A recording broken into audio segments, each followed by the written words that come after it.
के मन की बात पढ़ने वाले बागेश्वर धाम के पंडित धीरेन्द्र कृष्ण शास्त्री अपने अलग अंदाज के लिए जाने जाते हैं। वो अक्सर अपने बयानों को लेकर चर्चा में बने रहते हैं, लेकिन इस बार वो अपने बयान के साथ साथ अपने पहनावे के लिए भी चर्चा में है। जी हाँ, मौका था अंबानी परिवार की शादी। भारत के बिजनेस टाइकून मुकेश अंबानी के सबसे छोटे और लाडले बेटे अनंत अंबानी की शादी में बागेश्वर धाम के पंडित धीरेन्द्र कृष्ण शास्त्री को बुलाया गया। अनंत अंबानी की शादी में धीरेन्द्र कृष्ण शास्त्री की ग्रैंड एंट्री ने सबका दिल जीत लिया। देखा जाए तो वैसे तो बागेश्वर बाबा की प्रसिद्धि देश और विदेश में फैल चुकी है।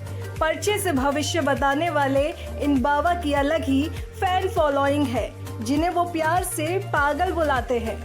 अंबानी की शादी में धीरेन्द्र कृष्ण शास्त्री की एंट्री। धीरेन्द्र कृष्ण शास्त्री मुकेश अंबानी के बेटे की शादी के कार्यक्रम में पहुंचे। यहाँ वो चर्चा का विषय बने हुए थे। लोग उनकी जमकर तारीफ कर रहे थे। अनंत अंबानी और राधिका मर्चेंट के शुभ आशीर्वाद समारोह में जहां लोग महंगे कपड़े और ज्वेलरी पहन कर आए थे, वहीं बाबा की सादगी का अलग ही अंदाज नजर आया। चील गाड़ी वाला बयान हुआ वायरल। जहां बागेश्वर बाबा का साधारण अंदाज की खूब चर्चा हुई, तो वहीं उनका चील गाड़ी वाला बयान भी खूब वायरल हो रहा है।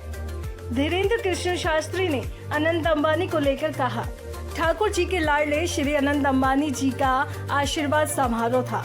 हमने तो मना किया कि हम ऑस्ट्रेलिया में हैं, हम नहीं आ पाएंगे, बाद में दे देंगे आशीर्वाद, लेकिन वो नहीं माने। बोले, गुरुजी आप कृपा करो, चील गाड़ी भेजी हमारे लिए। चील गाड़ी सोने वाली थी। हमने हनुमान जी का नाम लिया और उड़ गए। 12 घंटे लगे वहां पहुंचने में। वहां पहुंचे, प्रसाद लिया, विश्राम किया। शाम को सब संत आए थे, शंकराचार्य आए थे, सबके दर्शन किए, आशीर्वाद दिया और देकर ही तुरंत भागे। फिर खड़ी रही चील गाड़ी। कैप्टन बोले, वेलकम। सब अंग्रेज थे। हमने कहा थैंक यू वेरी मच। साधारण लिबास में छा गए बागेश्वर बाबा। जहां पंडित धीरेन्द्र कृष्ण शास्त्री वाला चील गाड़ी वाला बयान खूब सुर्खियां बटोर रहा है, वहीं अंबानी परिवार की शादी में बागेश्वर धाम के पंडित धीरेन्द्र कृष्ण शास्त्री ने कोई भी दिखावटी पोशाक नहीं पहनी थी। वे इस समारोह में पंडित के लिबास में ही नजर आए। पीले कुर्ते और धोती पहने बाबा बागेश्वर ने लाल रंग का दुपट्टा भी ओढ़ा हुआ था। उनके पैरों में लकड़ी के खड़ाऊ थे। अपने चिर परिचित अंदाज में वो हाथ में झोली लेकर वर वधू को आशीर्वाद देने पहुंचे। उनकी एंट्री इतनी जबरदस्त थी कि कैमरे की नजर भी उन पर ही रुक गई।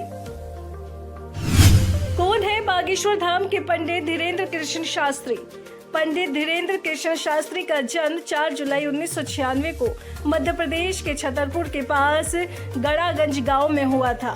धीरेन्द्र कृष्ण शास्त्री के परिवार के आर्थिक हालात अच्छे नहीं थे और एक समय ऐसा था कि उनके घर में खाने तक का अभाव था। जिस मकान में वो रहते थे वो कच्चा था और बरसात के दिनों में वहां से पानी टपकता रहता था। गौर करने वाली बात यह है कि गड़ागंज गांव में ही बागेश्वर धाम का प्राचीन मंदिर है। धीरेन्द्र कृष्ण शास्त्री का पैतृक घर भी यही है। उनके दादा पंडित भगवान दास गर्ग भी यहीं रहते थे। मन की बात पढ़ने का करते हैं दावा। अक्सर आप धीरेन्द्र कृष्ण शास्त्री को कई कथाओं में ये दावा करते हुए देख सकते हैं कि वो लोगों के मन की बात पढ़ लेते हैं। उनकी कथाओं में कोई शख्स अपनी समस्या लेकर आता है तो वो उसके मन की बात पर्ची पर लिख देते हैं और उसका समाधान भी बताते हैं। पंडित धीरेन्द्र कृष्ण शास्त्री का कहना है कि ये सालों की ध्यान विधि का नतीजा है और सनातन धर्म की सदियों पुरानी परंपरा।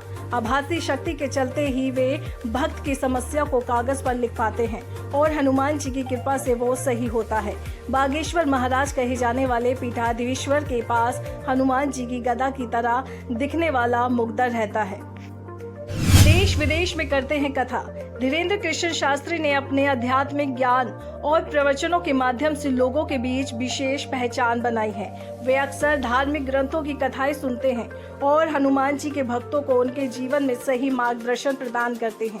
उनकी कथाओं में विभिन्न धार्मिक और आध्यात्मिक विषयों पर चर्चा की जाती है और उन्हें सुनने के लिए बड़ी संख्या में लोग एकत्र होते हैं।